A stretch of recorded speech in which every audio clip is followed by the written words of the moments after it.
Hi, nice to meet you. I'm Jan. I represent the Agency for Virtual Reality. And it's a pleasure to be here today in Berlin at the IFA. And I came here to talk to you about virtual reality, which is what we do, obviously. We love that field and the things that you can do in that medium. And of course, I've got a lot of things that I like to share with you, so bear with me these next 20, 30 minutes. Of course, they're going to be jam-packed, and we've got quite some stuff I'd like to talk to you about, because virtual reality for me is like more than just a headset. It's so much more, and the way you can be creative in, and I would like to show you why it's important to be creative, why to use that medium as the proper medium as it is. So. This is my question that I fronted you. So what do virtual roses smell like? To be honest, in most of the cases, and I'd say that's 98% of all virtual reality roses I've experienced so far, they smell like that. Nothing. It's blank. And to be honest, it looks like a mistake. So, and I'm trying to explain to you why that blank should be a mistake. And I'd say we are more like that little field using scent in virtual reality, and I'm going to show you why it's so important. So virtual reality is a new medium, so whatever we do, please bear in mind, it's still pioneering. It's not the tech that it's going to be. It's still that we're experimenting. We need to develop things that aren't developed yet, but we want to get deeper into the field of virtual reality and whatever we can use in that medium. So the most important thing when I talk about virtual reality is I've got different levels on how I can interact with my guest, with the viewer. So the first one is I've got his or her sight blocked completely. So it's 360. You cannot get away from my images. You cannot leave it unless you take off the glasses. You cannot look away. It's a better way than the cinema, because in cinema I can look, to the guests next to me. But in my vision, you can't leave. So that is very, very, very important. You've got the 360 view of each person in VR.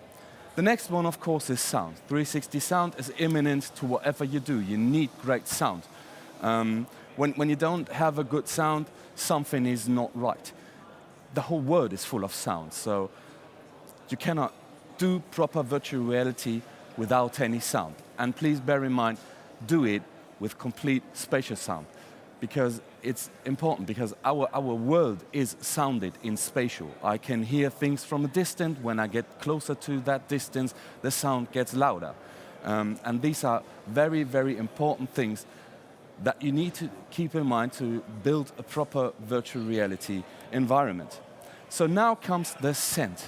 Why is that so important for us? Because the scent has got so many things that we need in order to tell the right story, to make you feel you're in that place at that time. And therefore, again, I like to ask you, what do virtual roses smell like? Well, in our experience, they would, of course, smell like roses. I don't want to disappoint the viewer in showing them roses and they scent like something else. So, of course, we can display proper scent of roses when I see them, or flowers, or whatever scent you need. I come to that a little later. And now the big question is, why is that so important for us or for everyone? Because we have an essential thing in what we actually do. And what is it that we actually do? We do programming. This is the thing, for VR is a complete in-house production. We've got everything there: motion capture, 3D scanning. We even do a bit of volumetric capturing. We do volumetric capturing with partners, for example, here in Berlin. And we take all these different things, motion seats, We do 360 filming, and we combine it with stuff. We program and we develop. We've got 3D printers to use things that aren't properly built yet, and therefore we create stuff. We're creatives, right? And we think in stories and everything that we do. And these are just some examples of our latest productions. But what I actually want to tell you is that, for example, we built a product. So with all these different techniques that we developed ourselves, we took a real fire extinguisher, made it VR possible, and we've got heating, everything packed into 2 suitcases, and we sell that to our customers. But what we actually sell, what we actually do in the deepest of our hearts, is we create memories. And these memories are strong memories. These memories is actually what we do in every single VR experience that we do. Every single one is a memory. And you have to keep that in mind, what sort of power the memory is. And therefore, it's important to know when you want to create a memory, just quickly go back to that one. If you want to create a proper memory, you have to use scent, of course, because the world is full of scent. And the scent makes the memory or the place feel like super realistic. So you've got the sight, you've got the sound, and you've got the scent. The scent, in another way, is so important because it's the direct way to your limbic system. I don't know if you heard the talk before. Robert did that, and he explained it a lot better than I do. But for us, it's more like using scent as a tool to tell stories, and of course to create memories. And why is the scent so important for a memory? It is so important for the memory because it's stored in the brain where you actually need it. Everything that you ever tasted, that you ever smelled, is in that memory. Strawberry, apple, I don't know, you name it, it's there. Even smoke. And there is the reason why we, of course, use smoke and the scent of smoke and the scent of fire in that example over there, what we call Flamecoach. The thing is, what we create in that thing, the memory we create, is a memory that is a really strong one. It has to be a really strong one because we train people to use in a fire extinguisher in case of emergencies. So in a case of emergency, and therefore one of the most peculiar emergencies that could happen is a burning fire. And when you got the burning fire, you need to react, and you need to react in a proper way because burning fire, you don't have a lot of time. We're talking about 40 seconds. When we developed the whole concept of the Flamecoach system, for example, we started to think, okay, it's not only the fire, it's the moment that starts the fire, the development of the flames, the first rise of the smoke, because that is when you can really extinguish it as well. After 1.5 minutes, it's way too dangerous to enter that room even. So beware of smoke, and just for a quick learning, to never extinguish burning fat with water. But let's go back to the scent. So in our experience, just for that tiny bit, you can sense that there's something wrong in that room. That was okay before, because you could look around, you're in that kitchen, okay, everything's fine, I'm in the kitchen, I've got that, I can hear the clock ticking or whatever you can hear in the kitchen, the fridge is running, stuff like that, and suddenly you smell something, and that's when the real memory kicks in. Smell, that is the alarm that is deep in your memory inside, because you know we're all afraid of fire, and suddenly you can sense the smoke, and when you get stronger to that where it's actually burning, you can see the first flames, and then you can start and react. So yeah, therefore the memories and the psychological components are so important to us, and therefore I'd like to go a bit deeper in that talk now, because we're not only using scent. Scent is one of the real important tools we like to add, and we see like virtual reality as a portal to a new world, to a world that doesn't exist, but still for you as a visitor to our world is like, okay, it's real, it's getting even realer, it's getting like a memory, and you memorize that place as if you've been there.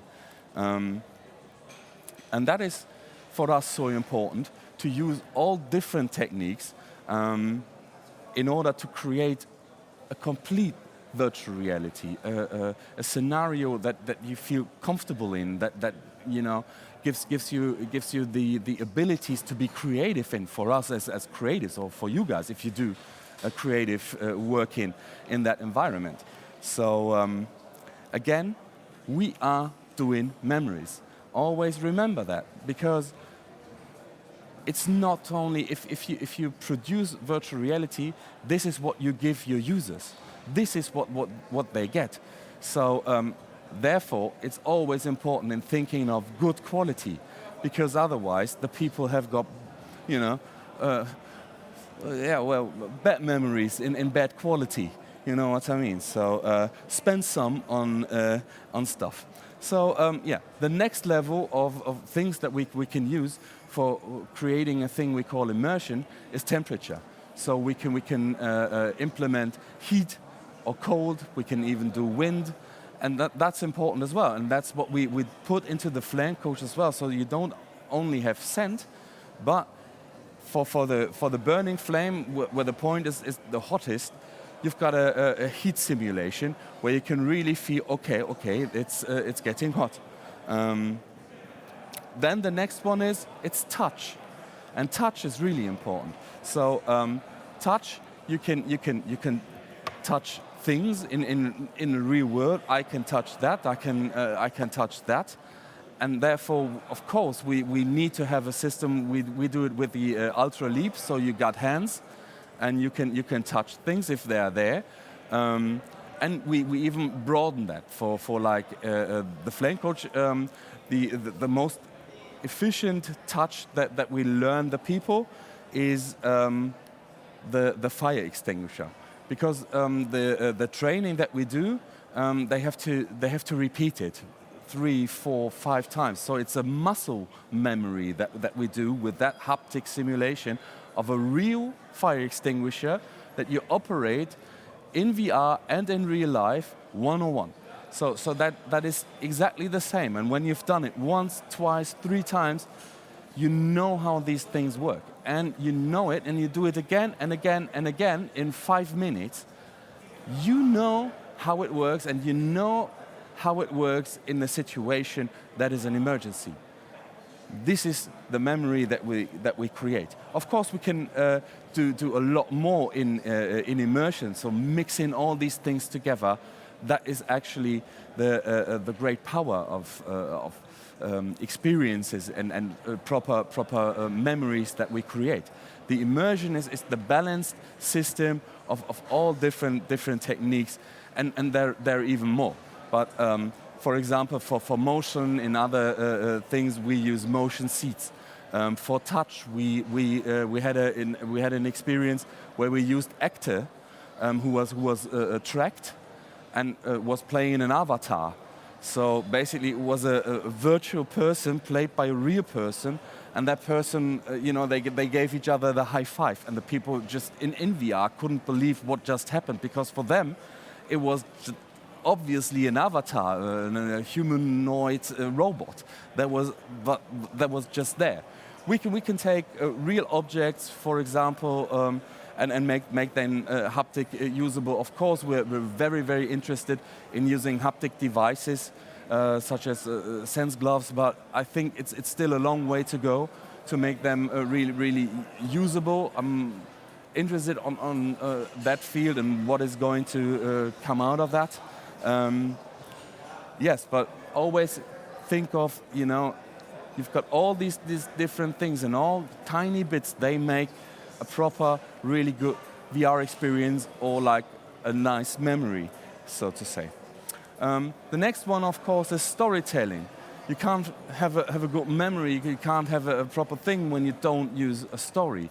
And therefore you have to think, how do you develop that? How is the thing possible? How does it fit into my story? How can I play with things in storytelling? For example, you remember when I said, okay, the roses have to smell like a rose?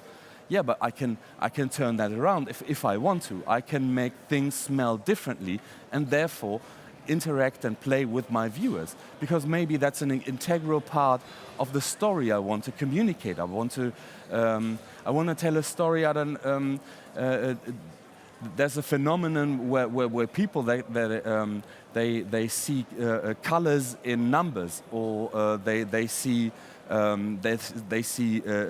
colors in music. It's called synesthesie. Sorry, it's a German word. You can pick it up in Google Translate. But this could be like, for example, just for you guys to know, this could be a really nice story in making a cool VR immersive experience of someone who is a synesthetic, who plays the piano and smells chocolate, because that is actually what people who've got that ability do or explain. They see the color red, and for them it's not like a red apple, but something completely different. And therefore, this again gives me the possibility as a creative to play with so many things. But just because I've got this scent kind of thing implemented in my thinking, I've got it implemented in the way I can use to tell my story. Of course, it's a technology I use, but it's for me then the way that the technology opens up a new world in order to create new stories, in order to make people see and experience completely different and new ways. And I think that's like a cinema 2.0 or like even more extended. You know what I mean? And therefore I can only truly say like how much fun it is to dwell and work in this environment and thinking and developing and using all different techniques and putting them together in a memory that we create. The synergy is always like one of the best things for me to see. Okay, this is a good memory. This is a good experience. There are all things are combined. Of course, we are in a visual world, so the visuals have to be spot on. You need the good sound, but you also need the scent and the heat whenever you need it. If you don't need it, I mean, okay, you don't have to implement the heating system, but you can tell a lot of things when you've got heat. You can direct the viewer. You know, we have to learn a lot of techniques in virtual reality in order to tell a story, because each user is a free radical. Each user can look whatever he wants. You know, I can't tell anyone, look at me, you know what I mean? In this format, it's fine. I can use with different angles. I can't do that in VR. But if I've got something in the room that changes, for example, the sense does a change, or I can sense, okay, in that direction something is warm, and of course I'm eager to experience why that is. It might be that in a percentage of 100 people, 99% say, okay, I'm interested. Maybe that's the one who says, okay, I can't be bothered, you know. It smells, it's hot, I don't care. Okay, you never know, but the people are like that. But in general, it's always that you've got great ways in order to tell a story. I'm always, I tell that a lot of people, and they always come to me and say like, yeah, that reminds me of that cinema. I've been to a cinema 5D with like an experience with Captain. For me, it was Captain Lucky in Phantasialand. For others, it was in Warner Brother Movie World. And the thing is, in a way, they always say like, yeah, it's funny and a bit like, I don't know, cheesy. And I think that comes back to two important things. The first one is of course, these things were funny. They were effects, you know. It's just they were in 3D. What you do in 3D, you wave a sword to the audience, and therefore it's not like a real 3D. It's more like effect 3D, and that's the same that they did for the immersion. So there was the water, there was the little wind with the bees right in front of you, all that jizz. And the thing is, and that is what the cinema didn't have. It didn't block my whole view. So I can constantly, as a viewer, even as a child, I recognized what was going on. It was coming out of the seat. And that, I think, gave away too much of the magic. You know what I mean? So it worked, and it worked really good, but it gave away one of the most important parts. It gave away the magic, how they did it, because you could see it was coming out of the seat. But in VR, you can't. I mean, it could be that you, in a bigger experience, you're standing in a real complete mess full of stuff, but you don't see it. You're in that magic field where I can do my wisdom, I can do the magic stuff, but you're just in that experience, you're just in that memory. So, yes, that is what I've got here is just a quick example of one of an experience, a very early one. You can see that later on that they still have got an old DK1, and but this is one of the things where we put it all together, and we produced like the mocap in our studio for different things. So we told the story of industrial revolution from like industry 1.0 to 4.0. We used in that way motion seeds, as you can see here, and yeah. So this is Michael, my colleague.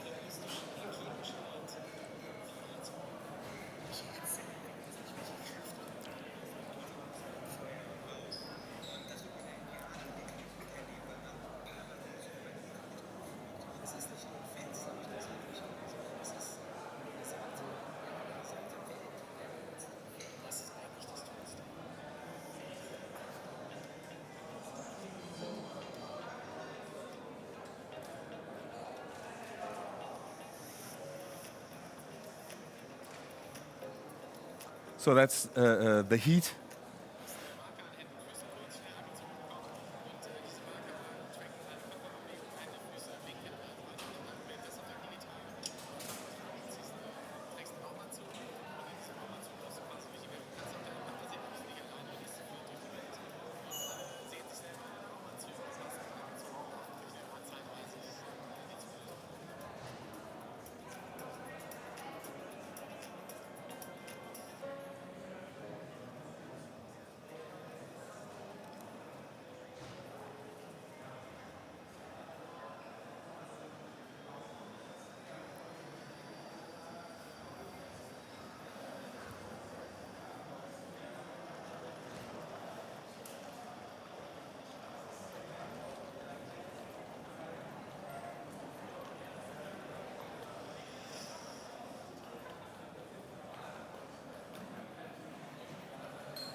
Okay. Basically, I've almost reached the end of the talk, and the thing I'd like to explain to what you've just saw. It was a mayhem project back in 2018. We tried to tether the signal onto the DK1. That's why the people were wearing the belt. We got a startup from Israel who did this technology, which wasn't intended to be used in virtual reality. But we did it because we wanted the people to experience the full 20 to 20 meters so that they can walk around, you know, no cables. And of course, that was for a customer, Vodafone, that was really, really a nice case. They could see like, okay, the system is working. Now it's like you've got the Oculus Quest standalone. Yeah, I mean, mayhem. But 3, 4, 5 years ago, it wasn't that didn't exist. And in the whole process, in that thing, we work with scent, so you can smell different scenarios. We even had this fire and smoke when the rocket got off, and yeah, it was a really cool project. And basically, it's I don't know, if you've got any question, don't hesitate contacting me or a colleague. And I hope yeah, you like the approach, and I wish you good luck, and maybe visit the IFA in Berlin. It's still running today and tomorrow. That's a really cool exhibition with good things on site. And yeah, maybe there's 1 or 2 creatives around that dwell into VR just like us. Please try to use as much different things and scent as well to create your experience. It's so much better. It gets so much realistic, and the thing is the reward that you get from the people that do the experience. It's amazing. It's we've showed it to so many people, and all like, oh my God, I can smell it. It's getting warm. It's there is someone. This is all the things that you get when doing all the hard work, that you get so many direct responses from your viewer, and that I think is it's really cool. So yeah, thank you very much, and hope you have a great day, and goodbye. Oh, thank you.